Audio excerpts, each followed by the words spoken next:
Hey guys, I'm Emma Ryan, Integrative Nutrition Health Coach and founder and owner of Plant. And today we are going to talk about matcha. Matcha is a green tea, so it's actually the only green tea that you can consume the entire leaf of.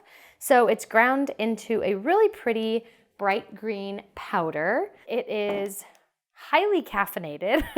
So if you like a boost of caffeine, this is a really healthy option. So the point of my talk today, or my spiel today, is really to explain why some people would choose matcha over coffee. Coffee, as we all know, is a lot of caffeine as well.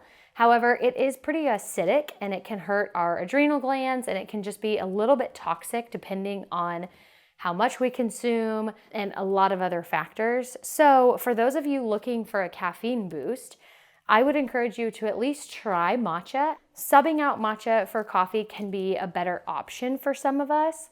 So I like to do matcha at least a few times a week. It is caffeinated, so you don't want to become dependent on it. In my opinion, I'm very sensitive to caffeine, but you're at least getting all these antioxidants and all of the benefits of green tea. So how to consume matcha is kind of up to you. You could mix it in with water and do like an iced matcha water. Some of us don't love that because it's pretty bitter when you get a really high grade or ceremonial grade of matcha. So we at Plant like to make matcha lattes. So we love to do our house-made almond milk, matcha, ice, and a little bit of honey or maple or maybe some date syrup to help sweeten that and make it taste better. You could make the Energy Bite recipes that we've done in the past and add matcha to those. You could put it in a smoothie pack. You can kind of consume it however you'd like.